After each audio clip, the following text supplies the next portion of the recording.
Welcome everyone to our Aggregators and Brand Show.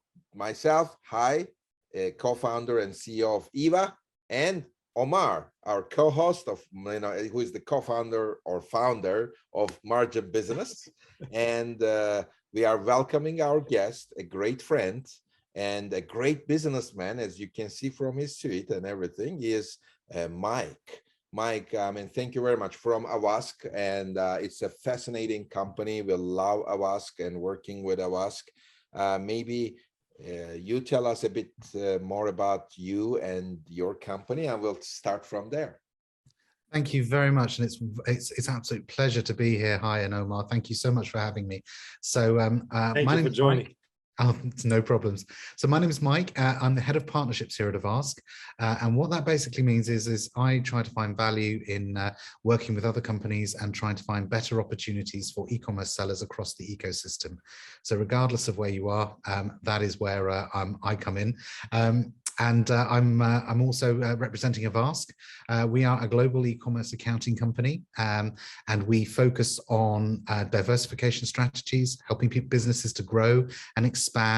And we'll use e-commerce accounting. We can do taxes. We also help with a whole range of services, including things like EPR, customs and trade, and we can basically help a business to grow and expand into any new marketplace. Fascinating.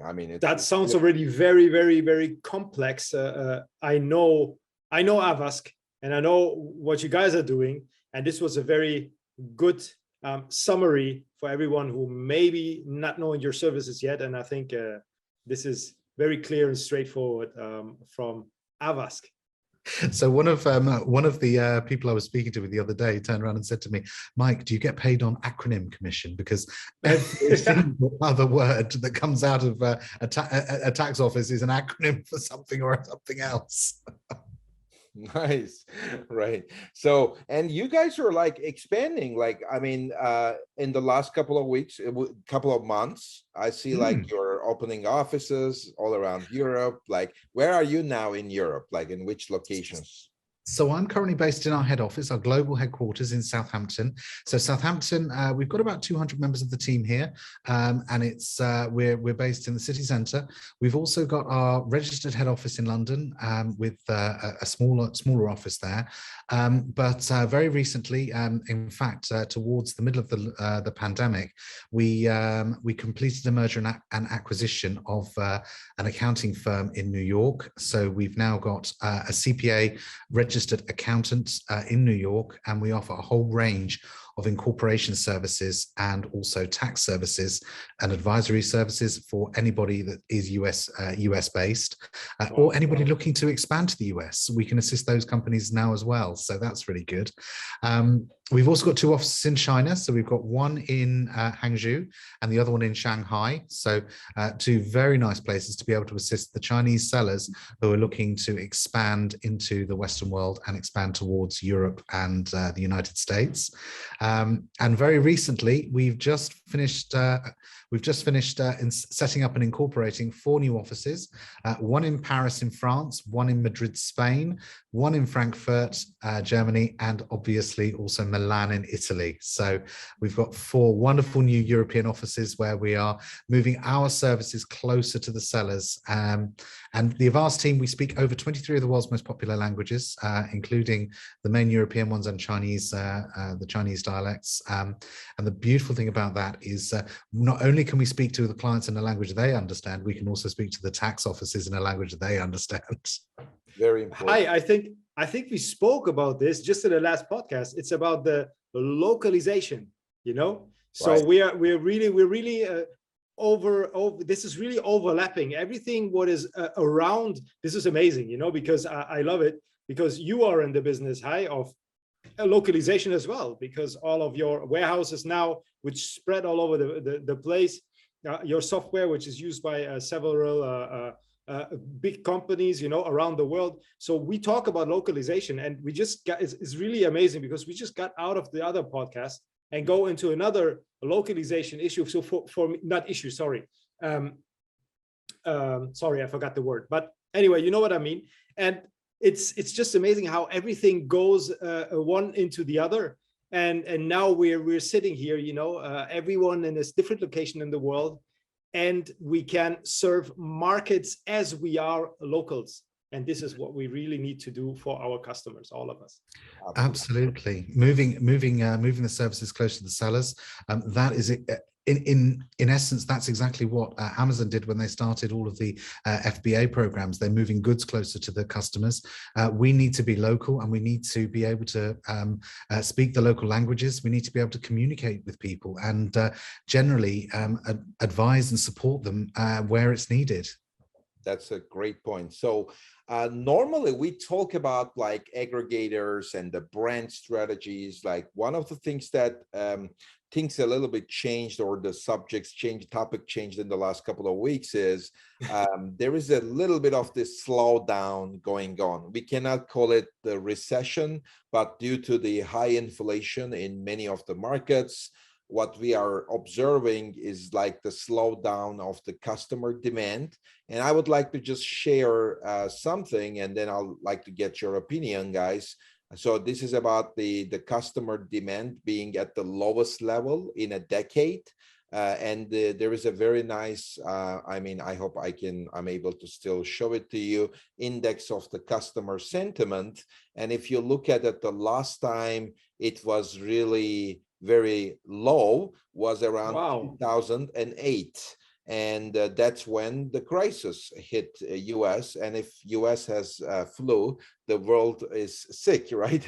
And right now at the end of, like in the middle of 2022, unfortunately, the consumer demand, the index is going down again. So it's almost to the level of 2008, which is still a bit far away. We cannot really call it right now a recession in the middle of the year, but I think we should all agree there is slowdown, and maybe it will be a stagnation, maybe it will be a recession. So the question here is, like, how the customer, like, what type of companies, what type of e-commerce companies will survive, like, in this slowdown? My thinking and my answer to that is the ones which are more adaptive, more agile, can survive. So what should they do? Like, for example, there is a US company, and there is a lot to do with cost reduction, etc. We'll talk about that, but maybe he should look at some other places, right? Like maybe the companies now, it's the right time to look at maybe some other places to sell as well. What's your view on that, Mike? So I would actually agree with you there. It's all about basically making sure that you're resilient. And one of the things about resilience is you need to have a lot of options available to you. So that means diversifying and making sure you've got as much options available to yourself as you can to survive and weather the oncoming storm, if there is one. Now, I have also seen the slowdown trends, and I've seen those sorts of things that you've just displayed, and they are indicating that we are heading downwards into a dip or a recession, if you like. Hopefully it won't, but you know, it looks like it is slowing down. So my advice would be ensure that your business is diverse and agile as possible, just as Hai has mentioned, because you need to make sure you've got all the opportunities and you're advertising to the market in all the areas where you possibly can. So if I take, for example, expansion into my metaphor here, I might turn around and say to you, okay, so if you're looking to diversify yourself and you're just a US based seller, you might want to consider, say, launching in one of the larger marketplaces in Europe.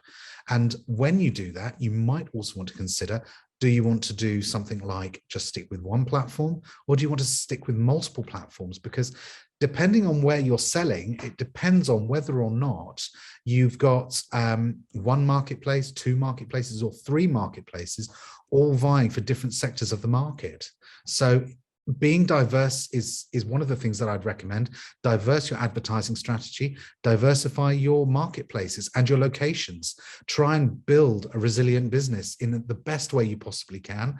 And for most sellers that are out there, if you haven't got the capital available, you have got capital advance solutions that are available, which you could potentially look into.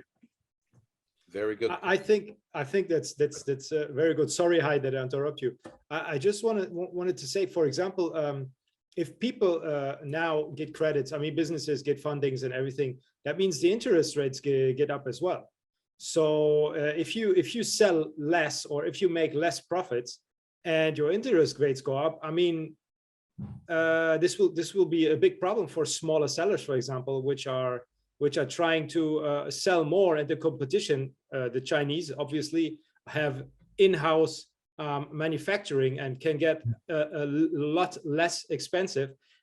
We have as well in these times seeing that customers tend more to buy cheaper than looking at a location or something. So I think in general, as you both said, if companies adapting fast, and they can see the trend where they can do the improvement, I think they can, I mean, strategically, they can really even go better through this, because they can attack the customer where it's not even feel it, and can get more customers, maybe from another product, over to them, although it's a competitor, and they might have before had other advantages over him. So I think we just have to play the game out, as you both said, and just try to sail through it as good as we can, as good as the customers can, because I think at the moment we're not concerned too much.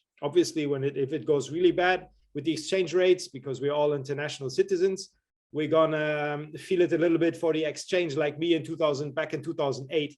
When I stepped out of the plane, I wanted to change my pounds, and guess what? A few hours in the plane, and the pound was at 0.89 against the euro. So I was horrified. So just this quickly, quickly. Never be on a plane. Like a lesson during the crisis. I would like to talk about a bit of an insanity that I sometimes see. Like, I was talking to someone, he was telling me, you know, if something works, don't touch it. And I normally agree, okay, you know, something works, don't touch it. But here is the problem, right? We are talking about agility. For example, we have let's say we have a US e-commerce seller, things are working fine with him. Okay, don't touch it. But what about like UK? You know, it's too much work now. Same thing with the Europeans, especially with Europeans. I think if you're able to sell in German market, like, why don't you sell it in US market? 400 million people, 50% of the people are looking at, like, they are already buying on Amazon, and 80% of them, they will use Amazon as a search engine, even if they don't buy from Amazon. So it makes absolutely no sense for a European seller not to sell it on US. Now we need to make this really easy. Like, for the American guys, they want to sell in Europe, and for the European ones, they are selling in US. I can help, but I would like to, I can help to a certain extent, all operations. I think for the American guys, Omar can help, as personally, he speaks every language that you mentioned, and even on top of that, do you speak Berberi as well, Omar? Like this? Yes, I speak. Like, yes. I mean, the guy even speaks languages which nobody else knows even at all, like maybe 2 million people. So we have everything, Mike, but like there is an American guy. Now he wants to do business in Europe. I think the only reason why he's not doing it is like he's thinking about the French regulation, is thinking about this British guys are crazy, they are in Europe or out of Europe. Germans speak a language they don't understand. So what's the first step? Okay, first of all, first things first, I want to highlight something. So I'm just going to share my screen very quickly. Sure. This is something that some stats I've just pulled up off of my off of one of our portals, and currently the global marketplaces are looking like this. The US e-commerce market is worth $908 billion. Okay, Canada 61, Australia 45, the UAE 13. So those are some of your global marketplaces. And if you keep your eye on USA, I'm just going to flip the slide very quickly. The European market is currently worth $828 billion. That is pretty much matched for the US, the US market. Now, the beautiful thing that I like about the European marketplace is the European Union has simplified tax structures. They've basically moved everybody together so that you're dealing with the European Union for 27 countries. And the UK was a part of the EU for a very long time. So that basically means that our tax structures are almost identical to the European ones at this stage, which means if you're dealing with a European or a UK entity, the tax structure and the way that everything works is very, very similar. There are differences, of course, but as I said, realistically, if you understand what's going on in one marketplace, you should be able to theoretically get on very well with the neighbors. Like, for example, the European market's 828 billion. The UK fits $199 billion out of that 828, because there is a difference. This is European marketplaces, not just EU. So Europe and EU, the thing to remember is there are more countries in continental Europe than there are in the EU. UK is not currently in the EU, neither is Norway or Switzerland. So those countries are immediately outside of this. But the as I said, the largest marketplace in Europe at the moment is the UK at 199 billion. Germany is set to overtake that, however, very shortly. They're currently at 141 and they're growing at an exponential rate. And whatever the UK is doing, Germany's hot on the heels of normally. So that's something to bear in mind. France, 102 billion, Italy's at 55 and Spain's at 41. So if I just take you to another slide very quickly. So the benefits of expanding to Europe, many of the European marketplaces follow the US trends. That's the first thing to remember. So if your products are selling successfully in the US, they will probably successfully sell in the Europe as well. And there are 27 countries in the European Union plus the UK.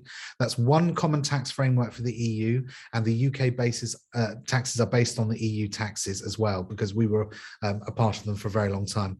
That means you can effectively trade cross-border effortlessly in 27 countries. That means you can get to all of those countries because there are no internal borders within the EU once you've cleared the customs into the European Union. There's tremendous marketplace advantages. Each EU country has more than one online marketplace, so that's the likes of Amazon, eBay, and you can sometimes the obvious choice of marketplace isn't necessarily the best choice in an EU country. And as key, make sure you've got your options open when expanding to Europe. Diversify your business and your income streams at the same time. So those were the 3 slides I just wanted to quickly put in front of you guys to basically give you my thoughts on why you should expand to the EU. But the thing about it is when you do expand to the EU, you've got to then ask the question, well, what do I need to consider when expanding into the EU? And I think that was the second part of your question, Hai. And that is, you need to first of all consider how you're going to get your products in. So you're going to need to consider something along the lines of, do I need to register for anything in particular? So if you're trading in the UK or the EU, you are going to need a couple of items. You're potentially going to need a VAT number. So if you're holding stock inside a European or the UK country, you're going to need to have a VAT number on each jurisdiction where you're storing stock. You're going to need an EORI number in order to clear customs. And what that is that's an economic operators number, which basically gives you permission to import the goods into Europe. You're going to need to make customs declarations at import and export, and you're also going to need to make VAT declarations. And you're also going to need potentially a direct or an indirect representative. And that basically means if your business is established within the EU or in the UK and you are trying to bring goods into those, you can represent yourself into to bring those goods into the country. Okay, if you're not registered in the UK or the EU, you're going to need to appoint somebody who can act on your behalf, who is established in the country. Now, Avask has got entities in Europe and in the UK, so we can act as indirect representatives and therefore clear goods on behalf of our clients into the territories, which is key when you're obviously trying to get your goods into these marketplaces. Additionally to that, you've then got to consider what VAT liabilities you're going to need to pay. So you're going to need to register potentially for VAT numbers. Some people do decide that it's better for them and less of a headache if they do incorporate an entity. that's fine as well. We can assist with that, but you don't need to do that. You can trade from a distance with both the UK and the EU. So that again makes it slightly easier. But when you do start trading with us, you've got to just remember there are a few local things. Like if you're in Europe, you're going to need to consider if you're bringing goods into, say, France or Germany, they've just started something called EPR, which is extended producer responsibility. And what that basically means is the supplier, have to be responsible for the life cycle of the product you're bringing into the market, including its eventual disposal, which means if you're putting packaging around a product that's got plastic in it, well, plastic is not a sustainable form of packaging, and so therefore is going to be taxed slightly higher. From that perspective, France has got 7 categories currently. There's quite a lot of categories there. So if you consider something like one of those novelty Christmas jumpers, okay, they are beautiful, they're lovely, and they flash, and they've got all these lights in them. They're great. Some of them play a tune. Well, in France, that's now going to cause you to have to register for 4 EPR categories. You've got the textile category because it's made of material. You've got the electronics category because it's got circuitry and a circuit board. The batteries category because it flashes and it's going to need power. And finally, packaging, because you're going to want to put a plastic bag around it or something around it that is going to keep it clean while it's in the warehouse and being transited. But it's not just one form of packaging. You've got to consider then also the secondary packaging, which is the packaging that Amazon or your fulfillment partner is going to put around the product when they send it to you. So like a box and tape and things like that. I got it, Mike. I mean, it's not, so can you tell me, is there anyone who can help to make this work? Because otherwise the Americans— Yeah, exactly. This is what I talked as well with Hai directly in the other podcast. There are companies out there who just take over everything, because sincerely, if I was a seller and I want to go full into the European market, I don't want to hear about this, I just want to give this to a company, pay what I have to pay, obviously not being ripped off, but pay what I have to pay and get this done. And I want to know when the product is in the warehouse. Sorry to being straightforward like that, But it's absolutely fine, because I can answer that and say, no, Avask can definitely be on hand to assist with that. So that is one key element where we can actually assist. We can provide a total compliance solution from A to Z when you're trading in Europe. We can clear your goods into Europe and into the UK.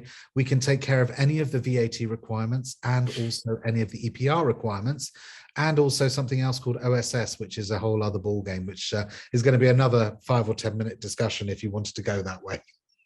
Concerning the aggregators, for example, aggregators, can you imagine how much good they move? Because I think they heard us before, and they knew the trend before. They are already full power into the European Union.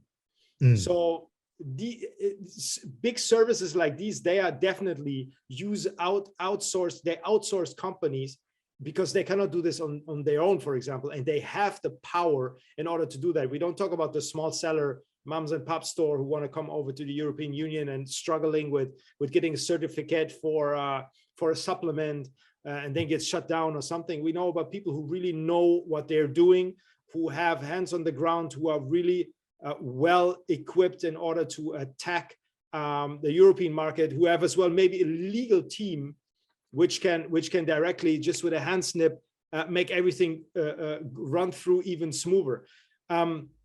These type of companies, obviously, right now are taking these routes. So, Hai, what do you think? Will we see even more of these getting into the European Union?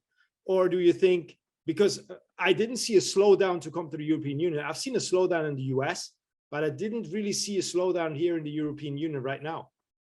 I mean, absolutely. As I said in the beginning, like, it's a madness. Like, why not to leverage US if you're in Europe, or why not to leverage Europe if you're not in US? And like, one objection is like, oh, don't touch what I have already. I'm making money. Don't worry about it. That's one thing, but it will not continue because there are market pressures now. You cannot just like live and grow by just doing the same thing you do.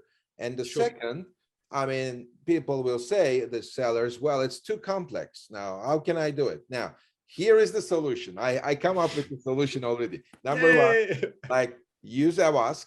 I mean, now you have the Definitely. everything A to Z, the compliance solution. That's very important. Number two, you're an American company. You don't need to deal with all these European marketplaces. We can take care of the operation. I mean, we do for UK, France, Germany, Poland, everything. And number three, you need the High has the localization. data. Like all the time, people come up with the localization thing, right? Like you need the Definitely. Spanish version, like, but it's not a translation. It's a localization. You need somebody who knows French, you know, who knows the Spanish culture and many other things, right? So here is the margin business. Margin business is doing that as well. So this is what I call, we are all links in a chain. Nothing works alone.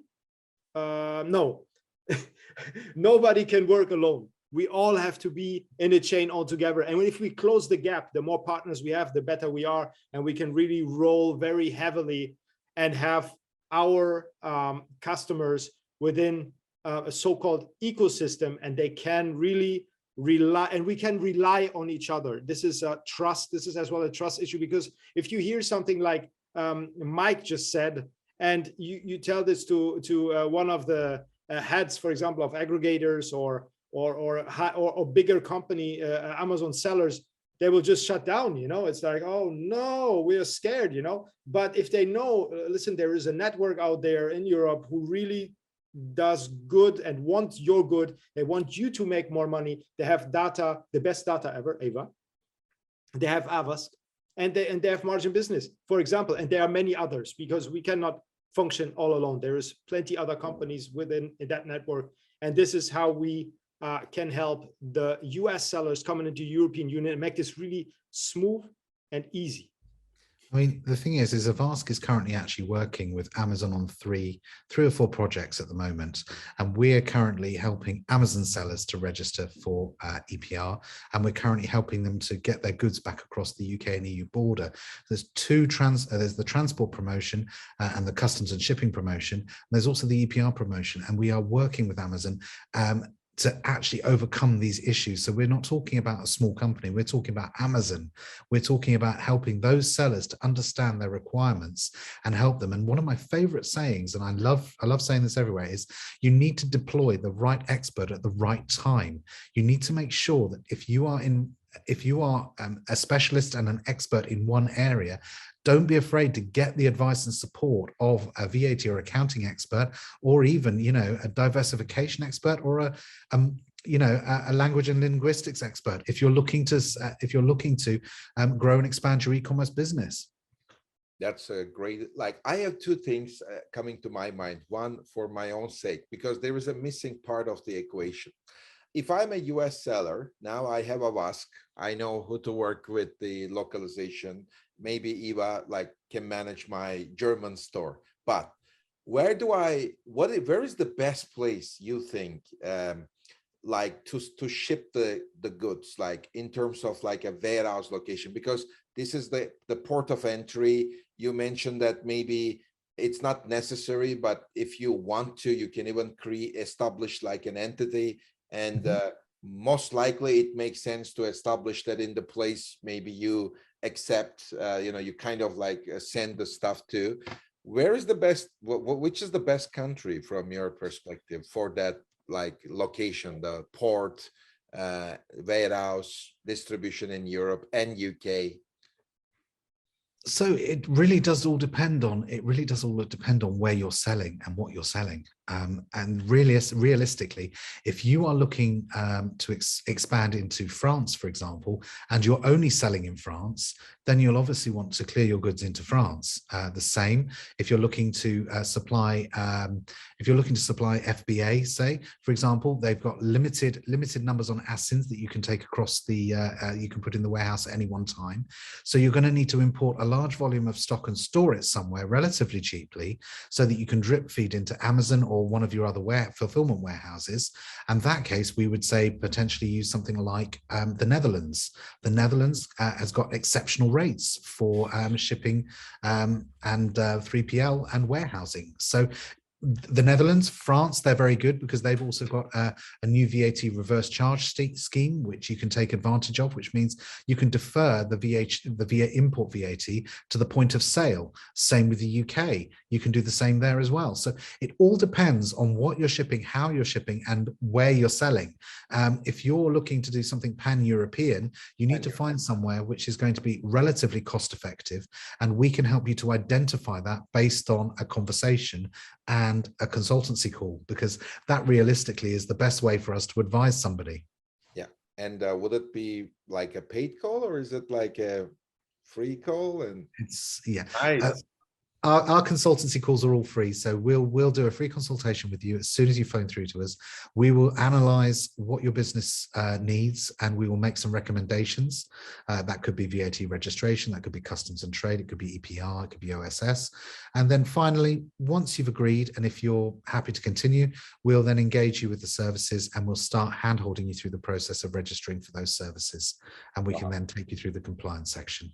Fascinating. So I just want to make that like the question as the American seller. I don't know exactly. I don't want to deal like, I don't know. Maybe it's France, maybe it's UK, maybe it's Germany.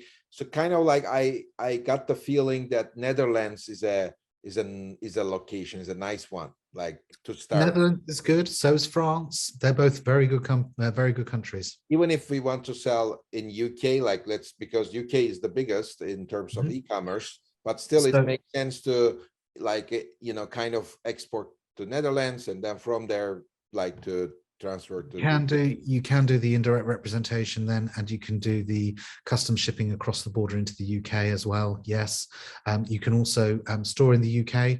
We've got a lot of ports here. We've got Southampton is one of the biggest ports in the UK. Is number 2 or number 3, I think, at the moment. It's been a while since I last checked. So you can, and again, also we've got a partner who has got warehouses in the local area as well, in the Netherlands and in the UK as well. So we can even try and get you some reasonable rates, and we can then also fulfill cross-border for you as well. Okay, that's great. I mean, if I'm an American seller right now, I should just book that free consulting call and start this, because it makes a lot of sense. And it's maybe there is some fixed payments, but at the end, it's almost like a pay as you go as well. Like, I mean, the more you sell, like maybe you need to do more and then you pay more, which is also normal. I love it. It makes a lot of sense. So we are welcoming all the European sellers to sell in US and all the American sellers to sell in Europe and start tomorrow. How should we say, like maybe in 6 weeks, what is the shortest period? Like, I think we can make them ready to sell in Europe. Can we say 6 weeks or even less? You can do that, but you've got to bear in mind a couple of things that are outside of our control. The first thing is the VAT registration. The tax authorities do take time, and depending on what time of year it is, depends on how well they can. But yes, you should be able to do something within 6 to 12 weeks. Yes, definitely. Yeah, I mean, it will be ready at least, for example, with the start of Q4. Like, I mean, isn't it? Absolutely. It's the right time, like June 9th, if we start, like by September, it will be ready, like to go. So that's absolutely, yes. Now's the time to be considering Q4 and the run up to Christmas, because as we've seen, the Q4 trends, they go through the roof.